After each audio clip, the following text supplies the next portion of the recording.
Selamat pagi teman-teman semua.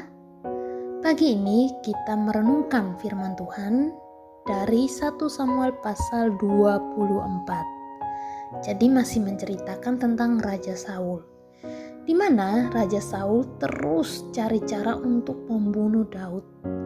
Akhirnya Daud melarikan diri. Dia melarikan diri dari kota yang ditinggali oleh Raja Saul itu. Nah, apakah ini membuat Saul akhirnya berhenti atau menyerah untuk mengejar Daud, untuk membunuh Daud? Tidak, teman-teman. Dia tetap mencari tahu keberadaan Daud, kemana Daud melarikan diri. Saul mengumpulkan orang-orang pasukannya untuk menyusul Daud kemana Daud pergi. Nah, pertama Daud melarikan diri ke Nob. Keberadaan Daud di sini ternyata diketahui oleh salah satu pegawai si Saul.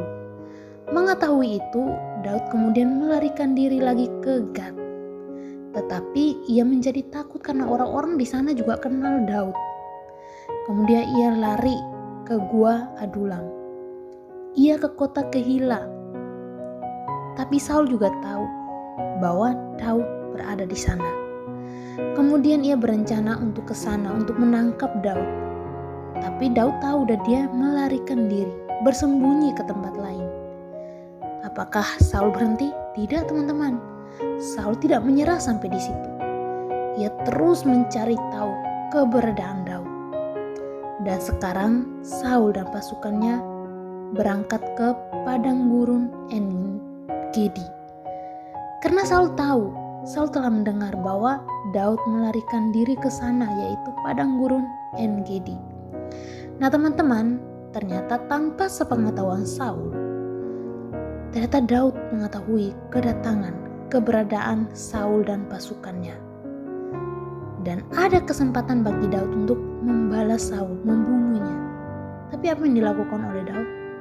Dia tidak melakukannya. Padahal Saul ini sangat benci kepada Daud. Berulang kali ia ingin membunuh Daud. Ia tidak ingin membiarkan Daud itu hidup dengan tenang. Dia selalu mengejar Daud. Tapi Daud tidak membenci Saul. Tidak menjadikan Saul sebagai musuhnya.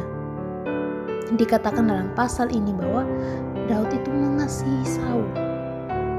Dan Daud sadar bahwa dia tidak punya hak untuk membalas kejahatan Saul. Tuhanlah yang berhak. Nah teman-teman, kalau kita jadi Daud bagaimana? Ini adalah kesempatan untuk membalas dia. Saya kemanapun dia kejar-kejar terus. Kalau jadi Daud capek gak sih? Capek.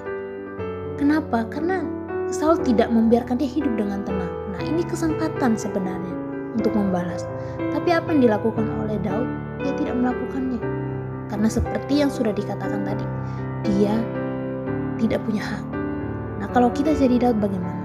Ketika ada orang yang jahatin kita, nyakitin kita, apakah kita mau jahatin balik?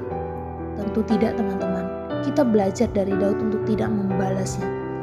Bila perlu kita harus mengasihinya. Susah gak sih teman-teman untuk mengasihi orang-orang yang suka nyakitin kita, yang suka bikin kita jengkel? Susah. Nah tapi hari ini kita belajar untuk mau mengasihi mereka, mengampuni mereka. Karena ini adalah perintah Tuhan juga bagi setiap kita.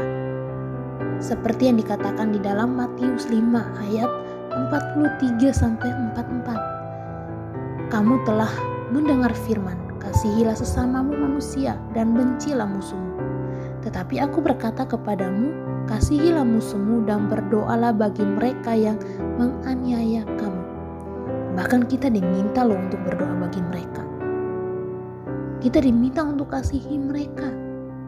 Nah ayo teman-teman, mari kita tetap mengasihi dan berdoa bagi mereka yang bersikap tidak baik kepada kita. Amin.